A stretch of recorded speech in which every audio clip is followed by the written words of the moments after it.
ശ്രീധേ, നമ്മുടെ BJP-യുടെ മുൻ പ്രസിഡന്റ് ശ്രീധരൻപിള്ള, ഇപ്പോഴദ്ദേഹം ഗോവയുടെ ഗവർണറായിരുന്നു. നേരത്തെ അദ്ദേഹം മിസോറാമിൻ്റെ ഗവർണറായിരുന്നു. ശ്രീധരൻപിള്ളയുടെ ഗവർണർ കാലാവധി അവസാനിക്കാൻ പോവുകയാണ്. അവസാനിക്കാൻ പോകുന്ന സാഹചര്യത്തിൽ ശ്രീധരൻപിള്ള ഗവർണർ പദവി രാജിവെച്ച് വീണ്ടും കേരളത്തിൽ വന്ന് ഈ ലോക്സഭാ തെരഞ്ഞെടുപ്പിൽ മത്സരിക്കുമെന്നാണ് പല ആൾക്കാരും പ്രതീക്ഷിച്ചിരുന്നത്. പക്ഷേ അത് നടന്നില്ല. കാരണം ഗവർണർ പദവിയിൽ ഇരുന്ന് പൂർത്തിയാക്കി കഴിഞ്ഞാൽ പിന്നെ അദ്ദേഹത്തിന് ഒരു MP സ്ഥാനത്തിലോട്ടോ MLA സ്ഥാനത്തിലോട്ടോ മത്സരിക്കാൻ കഴിയില്ല എന്നാണ് ഞാൻ മനസ്സിലാക്കുന്നത്. അപ്പോൾ അങ്ങനെ ഇരിക്കുന്ന സാഹചര്യത്തിൽ ശ്രീധരൻപിള്ള BJP-യുടെ സംസ്ഥാന പ്രസിഡന്റായിരുന്ന ആ സമയത്ത് ശബരിമല പ്രക്ഷോഭം ഉണ്ടായപ്പോൾ ശ്രീധരൻപിള്ള ഒരു പ്രസംഗം നടത്തി. ഇതൊരു സുവർണാവസരമാണ് എന്നുള്ളൊരു രീതിയിൽ. അപ്പോൾ അത് സമൂഹത്തിൽ മതസ്പർദ്ധ വളർത്താനായിട്ട് ഉതകുന്നൊരു പ്രസ്താവനയാണ്, മതവൈര്യം വളർത്താൻ ഉതകുന്ന പ്രസ്താവനയാണെന്ന് പറഞ്ഞ് അന്ന് കേസെടുത്തിരുന്നു. അന്ന് പല ആൾക്കാർക്കെതിരെയും കേസെടുത്തിരുന്നു. അന്നാണ് സുരേന്ദ്രനൊക്കെ ശ്രീധരൻപിള്ളയുടെ കണ്ണു വെട്ടിച്ച് വനാന്തരത്തിലൂടെ കയറി ശബരിമലയിലേക്ക് എത്തി യതീഷ് ചന്ദ്ര തട്ടി തോളി കെട്ടിയെടുത്തുകൊണ്ട് പോയത്. അപ്പോൾ ശ്രീധരൻപിള്ളയുടെ ഈ കേസ് റദ്ദാക്കി. റദ്ദാക്കിയ ആ കേസ് എന്താണ് അതിൻ്റെ നിലവിലത്തെ സ്റ്റാറ്റസ്? എന്തായാലും ആ ശബരിമല സ്ത്രീ പ്രവേശനവുമായി ബന്ധപ്പെട്ട് അന്ന് ആയിരക്കണക്കിന് കേസുകളാണ് എടുത്തിരുന്നത്. അന്ന് BJP-യുടെ ഇപ്പോഴുള്ള സംസ്ഥാന പ്രസിഡന്റായ K. സുരേന്ദ്രൻ ഉൾപ്പെടെ ആയിരക്കണക്കിന് പ്രവർത്തകർക്ക് നേരെ കേസെടുത്തിരുന്നു.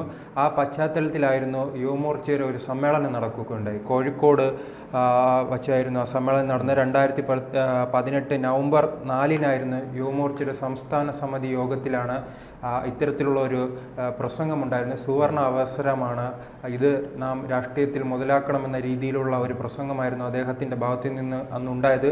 അന്ന് വലിയ വിമർശനമുണ്ടായി. അത് രാഷ്ട്രീയപരമായ വലിയ തിരിച്ചടിയായിരുന്നു BJP-ക്ക് വരുത്തിവെച്ചത്.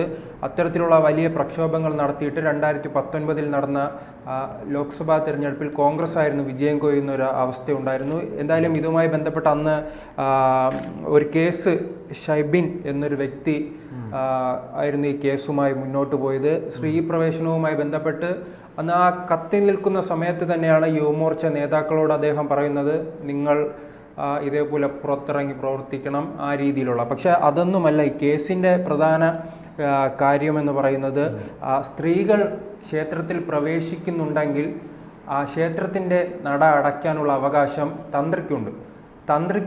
തന്ത്രിയോടൊപ്പം നാം നിൽക്കണമെന്ന് ചൂണ്ടിക്കാണിക്കുന്നു.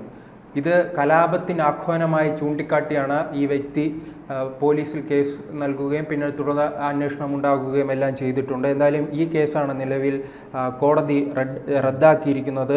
ഇത് പ്രകോപനം ഉണ്ടാക്കുന്നതിന് വേണ്ടിയുള്ള ഒരു പ്രസംഗമല്ലെന്നും ഇദ്ദേഹം പറയുക കോടതിക്ക് മനസ്സിലായിട്ടുണ്ട്. അതോടൊപ്പം തന്നെ ഈ പശ്ചാത്തലത്തിൽ നടന്ന ഈ സുപ്രീം കോടതിയുടെ വിധിയുടെ പശ്ചാത്തലത്തിലാണല്ലോ ഇത് നടന്നിട്ടുള്ളത്.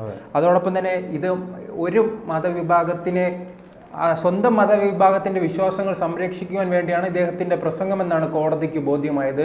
കാരണം അദ്ദേഹം ഇതിൽ തന്നെ, ഈ പ്രസംഗത്തിൽ തന്നെ ചൂണ്ടിക്കാണിക്കുന്നുണ്ട്, എല്ലാ മതവിഭാഗങ്ങളും ഞങ്ങൾക്ക് പിന്തുണ നൽകണമെന്ന് ആവശ്യപ്പെടുന്നുണ്ടല്ലോ. അപ്പോൾ എങ്ങനെ ഒരു മതവിഭാഗത്തെ മാത്രം ലക്ഷ്യം വെച്ച് ഒരു പ്രസ്താവനയായി എങ്ങനെ കണക്ക് കൂട്ടാൻ കഴിയുമെന്നാണ് കോടതി ചോദിക്കുന്നത്. എന്തായാലും അതോടൊപ്പം തന്നെ ഇദ്ദേഹം ഇപ്പോൾ ഗോവൻ ഗവർണറാണ്.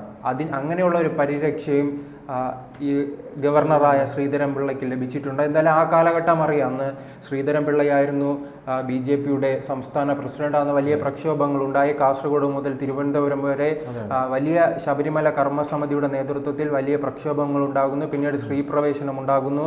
വലിയ അന്ന് ആക്രമണങ്ങൾ ഉൾപ്പെടെ ഉണ്ടാകുന്ന, അന്ന് ആയിരക്കണക്കിന് BJP പ്രവർത്തകരെ ഉൾപ്പെടെ അറസ്റ്റ് ചെയ്യുന്ന ഒരു സാഹചര്യം ഉണ്ടായിരുന്നു. പിന്നീട് NSS ഉൾപ്പെടെയുള്ളവർ ഇതിനെതിരെ രംഗത്ത് വന്നിരുന്നു. കാരണം ഈ പ്രശ്നങ്ങൾക്ക് പിന്നാലെ NSS ഉൾപ്പെടെയുള്ള സംഘടനകളുടെ നേതാക്കൾക്കെതിരെയെല്ലാം വലിയ രീതിയിൽ കേസെടുക്കുന്ന ഒരു പശ്ചാത്തലം ഉണ്ടായിരുന്നു.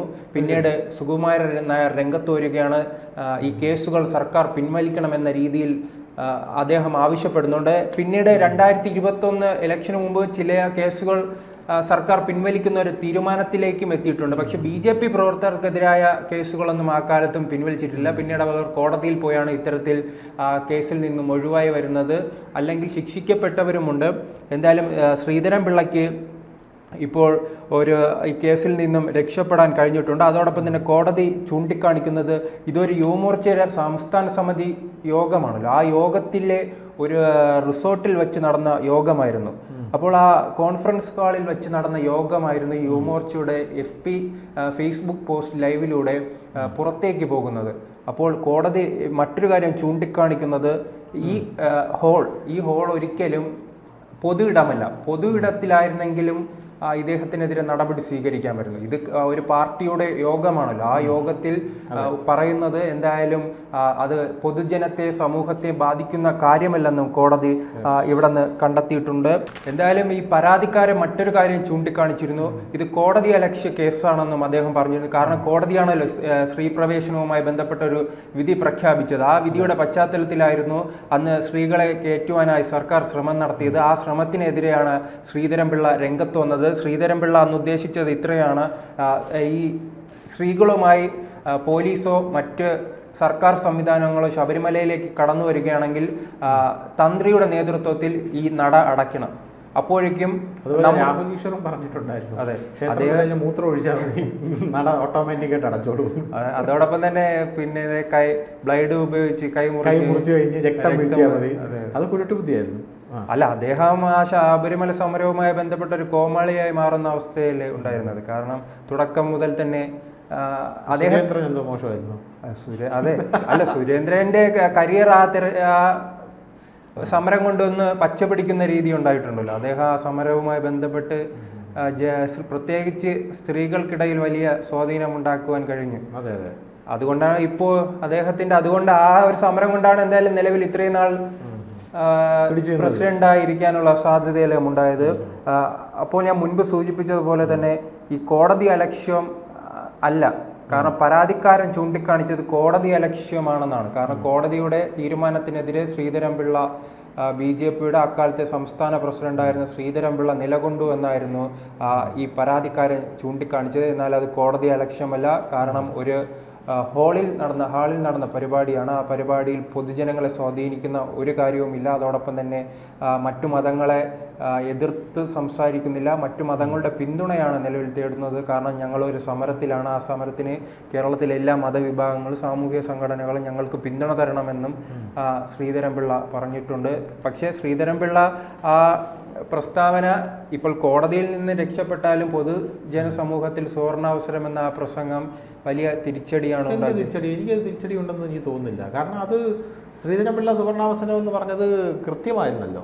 കാരണം അദ്ദേഹം പറഞ്ഞത് കമ്മ്യൂണിസ്റ്റ് പാർട്ടിയെ താഴെ ഇറക്കാനുള്ള, അതൊരു രാഷ്ട്രീയ പാർട്ടി അങ്ങനെ പറയുന്നതിൽ എന്താണ് തെറ്റ്? അല്ല, അതിനുശേഷം ഈ പാർട്ടിക്കുള്ളിൽ നിന്ന് തന്നെ വലിയ വിമർശനമുണ്ടായി. അദ്ദേഹം അനാവശ്യമായ ഈ പ്രസ്താവന എടുക്കാൻ പാടില്ല, ഇത്തരത്തിൽ പറയാൻ പാടില്ലെന്ന് പാർട്ടിക്കുള്ളിൽ തന്നെ വിമർശനമുണ്ടായി. കാരണം ഇത് വിശ്വാസവുമായി ബന്ധപ്പെട്ട കാര്യമാണല്ലോ. അപ്പോൾ ഇതിൽ രാഷ്ട്രീയം കാണാൻ പാടില്ലെന്നായിരുന്നു അന്ന് ചില ഹൈന്ദവ സംഘടനകൾ ഉൾപ്പെടെ വലിയ വിമർശനം ഉന്നയിച്ചു. ആ പശ്ചാത്തലത്തിലായിരുന്നു അദ്ദേഹത്തെ ഈ കൂടും കിടക്കയും എടുത്ത് മിസോറാമിലേക്ക് തട്ടിയതായും അന്ന് BJP നേതാക്കൾ പ്രസ്താവനകളുമായി വിമർശനങ്ങളുമായി രംഗത്തെത്തിയിരുന്നു.